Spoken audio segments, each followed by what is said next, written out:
Hi, this is Roger, thanks for dropping by. Today's video is having a look at where I've put the plants.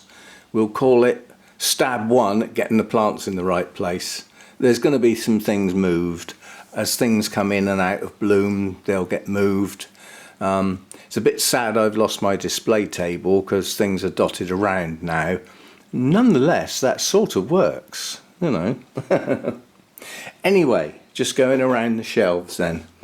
These are lower light shelves. My rescues are on the top shelf along with the two Masdevallias that are in bloom so that I can see them in the house. The rest of the Masdevallias are down there on a relatively bright, but I'll class it as a shady bright shelf, that one, because it has got things above it and it is the farthest point away from where the sun will hit the grow room.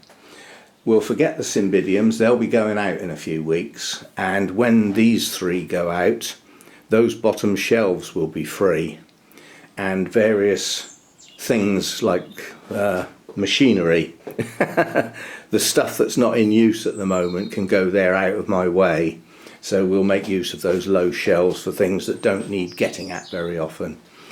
These are my odontypes. So these are lower light oncidium types, and in the main the cooler growers.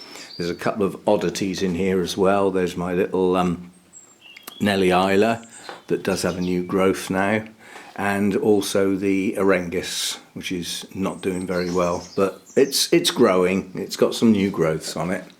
And then up on that shelf are my two Prettia types at the back, along with the large Coelogeny that wouldn't fit on the shelf with the others. So there's, oh actually no, I did put all the Coelogenies up on this shelf, so they're all up there, but there are some other things as well. The that Prettia type with the flower spikes is up the back there, and then Radiata's on the end there. Again, they're quite high light requirements to bloom, but both of those are in bud, so they've, you know, that's already been achieved, so we don't need to worry so much about that. On here we've got along the back my nobly Dendrobiums all along the back, including the pot full of Hiikis. Then there are various other things dotted around. There's some of my Dendrobium Hiikis, a couple of the small Oncidium types, the Oncidium species, Cherophorum, that's down here. And then the three Latoria types are away from the glass, so they're not in quite such bright light as the Noblies. The Noblies give them a bit of shade from the light coming in. Nonetheless, they're still in reasonable light. And then on the end here are various warmer growing Oncidium types that will take brighter light. Things like the Shelob Marie, Sherry Baby, and a couple of other bits and pieces. Down here is Hiiki. I don't believe that needs highlight. I tend to start getting pale patches if it gets too bright, and it was on the end here behind two big Cymbidiums, so it was quite shaded where it was, and it's growing quite well, so I've kept it in that level of light, so that's why that's on the lower shelf. Notice there's rather a lot of space. That's usable space. The first thing I'm going to do, I run out of energy and I needed some lunch and I stopped, and once you stop you don't want to get going. Derek's plants will come up onto that shelf to save me bending right down there, so they'll come up one. The light won't be that much different, quite honestly. Then the few that are left on this table are the two Prettia types and the only path that's in bloom, the Appletonianum. And then over on this table, this is just Cymbidiums, so this one got moved down. It's actually better viewed from there, slightly from above. From where I'm standing anyway. The other copper spike got cut off because the blooms were going black and falling. The Cymbidiums are squashed together. It doesn't matter, they'll be going outside in a few weeks time, so they'll be okay. And then coming over here we've got the up the end there we've got some bright light stuff, so Renanthera, the 2 antelope type Dendrobiums, my Lindleyi, my Jenkinsii if it's ever going to grow. There's a Brassia there. That infundibulum might not stay there, that might be a bit bright for it. It is a black hair type, they're not a bright light orchid, but it has to go on a shelf where it doesn't touch the roof because it's so tall. So it's staying there for now. And the spike on the Brassia is pushing on now. You can see that there. And then in there are my 2 Laelia anceps.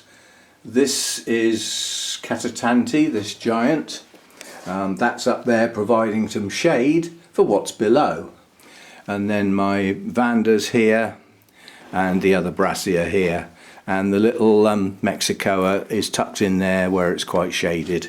That's not a bright light orchid, I'm told, although I got a feeling. Comes from drier oak forests. Well, if you've ever walked through an oak forest, there's a lot of leaf cover, but it's not a dense shade, so I'm not so sure about that one. Anyway, that's where it is for now. And then here is my Hercoglossum, and when I moved it today, come on, we've got some buds coming. So we'll have some Hercoglossum blooms. I did see quite a long spike on here. Oh, there it is, look. They're very difficult to spot in amongst the canes. I actually trimmed some of the canes off while I was at it so that it didn't hang out quite so far in all directions. So that was a tidy up for aesthetic purposes rather than for the plant. There's a couple of Dendrobiums up the back there that are not looking so good. One's Roy Tokunaga, it's sort of okay. The one next to it is Imarboli, I think that's gone. Then we've got the big black hair type up the back so that the cane can lean forward. Hopefully by turning it round, these blooms will now head in this direction, because the others have already established a direction there, because that's where it was pointing before. So hopefully we'll get all round blooms in that clump there, in that bunch, and then there's some more over here to come as well. This is my apple blossom. That's well away from the bright light, that doesn't like bright light. And then down to the story below, all my Restrepias are here. Miltonias along the back, the big ones and the ones that are not doing too well, I don't want them in bright light, so they're on a lower shelf. There's an Oncidium type on the end, and then these are Miltonias up here as well, smaller ones, and a zygo, another zygo there. Over here we've got my Victoria Regina is there, so that's now shadier than it was before. It might not stay there, but again it only just fits under that shelf. All my paths are here except for the one in bloom. Yeah, so that's what I've done. As I said, this is the first stab, and I pottered doing this, just sort of pick a plant up, put it out the way, have a look round, pick another one up, put it out the way, pick another one up and put it where that one just came out of. Very quiet pottering around to get this done, so no no big deal with the back or anything like that. My back's holding up, so at the moment I'm quite pleased with what I've got. That looks a bit dense up there, and I've got a feeling that the larger Coelogenes may go down on that bottom shelf or that shelf when the Cymbidiums have gone. But I've got to have a shady bright shelf for the odont types, so that is a perfect one for them at the moment. So, and the number I've got fit on there. So you know, it's again aesthetics, they're all together. And this is the first time I've had plants clustered together by type. Normally they're positioned for light, yes, but also by size and various other things, not really that organised. So to have like all the Masdevallias together, all the odonts together, an assortment of Dendrobiums together, Coelogenes together, you know, warmer grower oncidium types together. This is the first time we've had this sort of thing. All the Restrepias on one shelf. Miltonias taking up the rest of those shelves. Yeah, all the paths together. It's the first time I've got organised to that level, and it should make watering an awful lot easier, because I'll be doing them in sets by, you know, plant type. So anyway, that's the first stab at it. I just thought to show you this, which was got at the show. I had a message from my friend Helen, who also bought one, and she said she took it out of the pot and it's got no roots and it had really soggy moss underneath the bark. She said I should look at mine, so I put it to one side to look at. It's probably not going to get looked at today. That'll probably be tomorrow's job. And the boiler update, you've got, there'd be people on the edge of their seats, I'm sure. I am joking. Oh, and all the mounts are together now, hung up there. That's a nice bright area there. Yes, the boiler. The guy came yesterday afternoon. He had to do a safety check, an official one, which means he has to set his machine going with the probe sitting on top of the boiler, basically.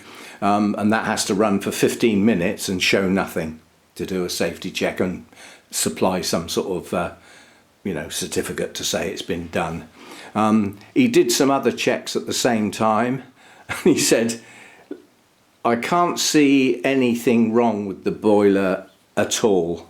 The noise, the strange noise, was the fan, and a few spots of oil sorted it.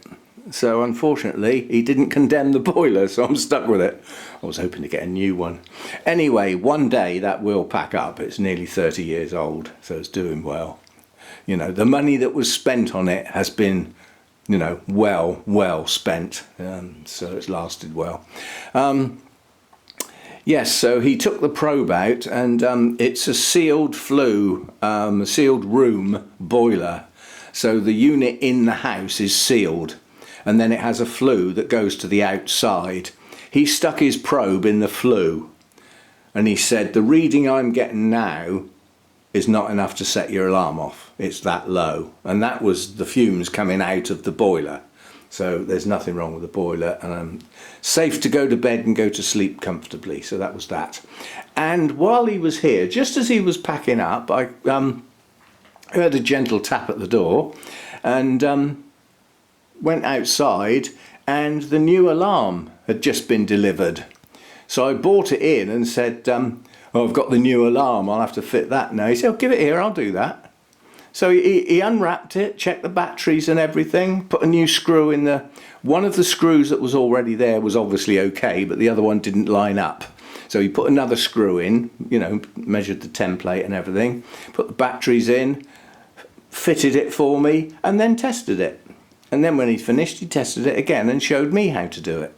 So, yeah, a good job all round. Well pleased. Now, the next thing. The next thing's to do with out there.